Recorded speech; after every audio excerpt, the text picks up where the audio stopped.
Hello les amis, j'aimerais démarrer cette vidéo avec une petite histoire. Il y a deux personnes à qui on va demander de réciter le psaume 23.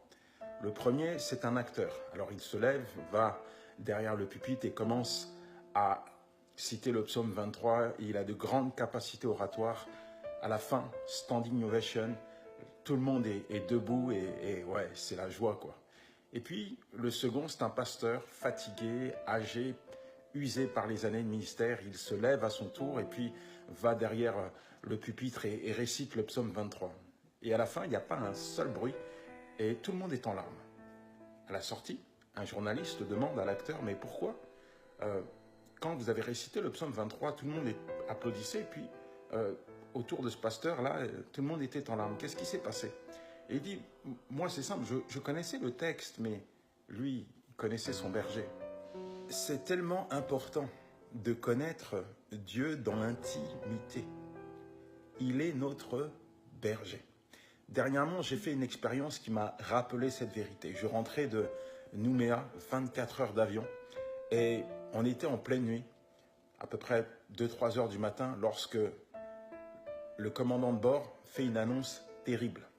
Il dit, PNC, donc personnel navigant, attachez-vous, nous allons traverser des turbulences sévères. Alors, j'ai l'habitude de prendre l'avion.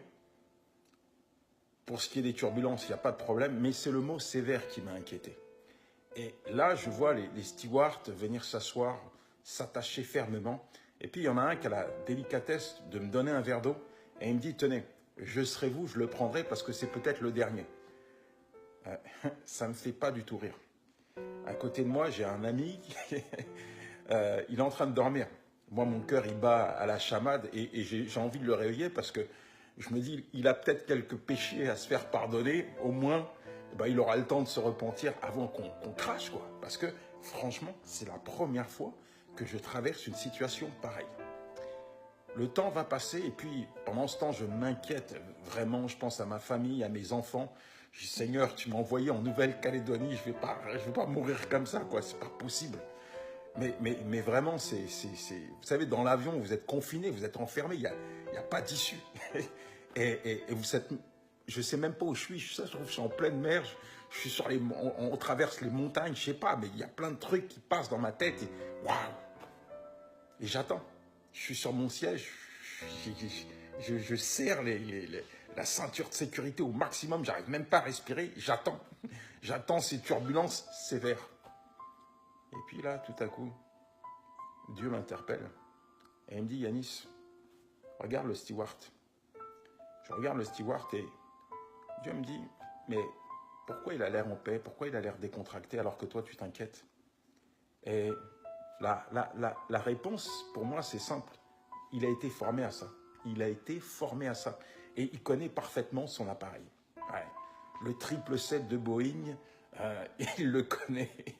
Et c'est pour ça qu'il est en paix. Et Dieu me dit, et toi, tu ne me connais pas. Tu connais peut-être pas cet appareil dans lequel tu es, mais tu me connais. Et là, je suis juste confondu parce que la vérité, c'est que je connais pas cet appareil, mais je connais mon berger. Et j'ai senti une paix envers mon cœur. Puis tout à coup, il y a une prière qui est sortie de ma bouche. Une petite prière. Seigneur, tu es le Dieu créateur du ciel et de la terre.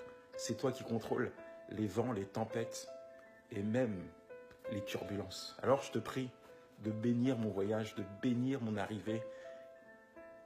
Et Dieu, je ris parce que il n'y a pas eu une seule turbulence.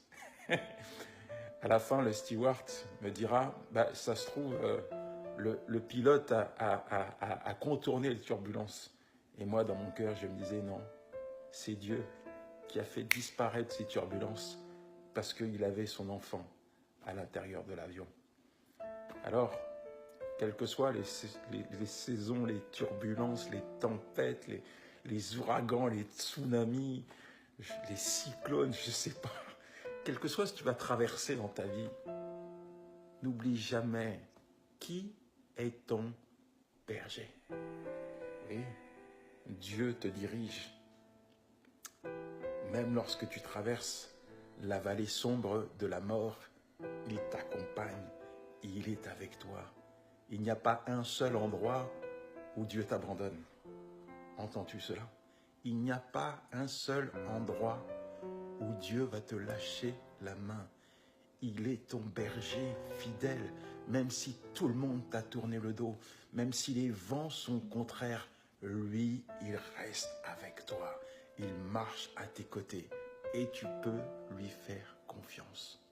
Aujourd'hui, apprends à connaître ton berger dans l'intimité et marche avec lui pour le restant de ta vie. Quant à moi, c'est sereinement que je reprendrai l'avion. Et désormais, c'est terminé la confusion.